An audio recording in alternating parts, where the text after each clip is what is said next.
ឈឺចិត្តណាស់អូនប្រែកបត់បងស្នេហ៍ធ្លាប់សាសងឥឡូវសូមសង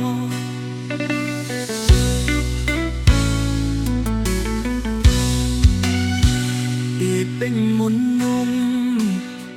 អូនថាស្មោះស្ម័គ្របេញប្រែក្រឡាំងបងចោ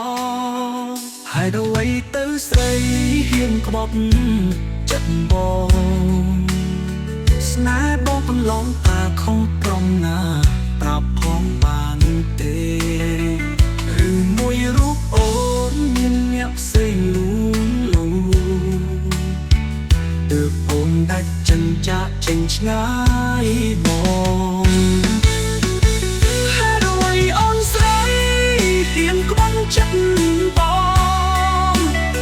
ស្នេហ៍បងកូនឡងតាខំត្រង់ណាប្រាប់ផងបានទេឬមួយរូបអូនមានអ្នកផ្សេងលួងលោមទើបអូនដាច់ចិនចាក់ចេញឆ្ងាយបងកាលគ្រាកន្លងអូនបងស្នេហ៍ស្មុំ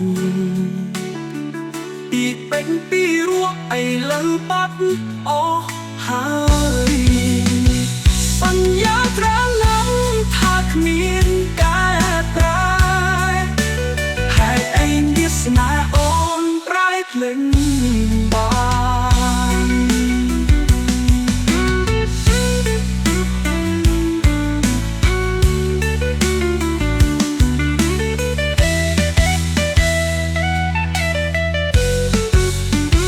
ហើយដល់ໄວអូនស្រី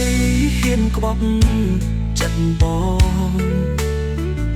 ងខកកូនឡងត្រង់ណាប្រាប់ផងបានទេ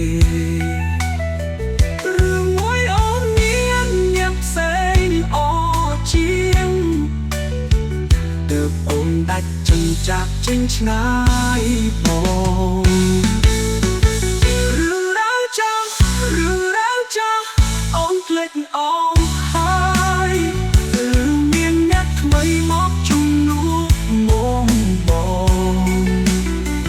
ចិត្តបងមងសៅរួននៅកណ្ដោ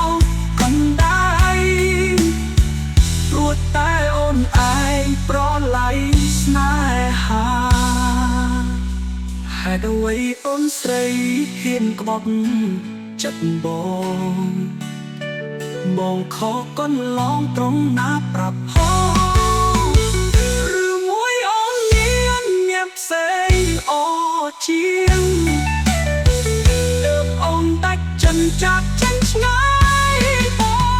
ងហេតុអ្វីអូនក្បត់សន្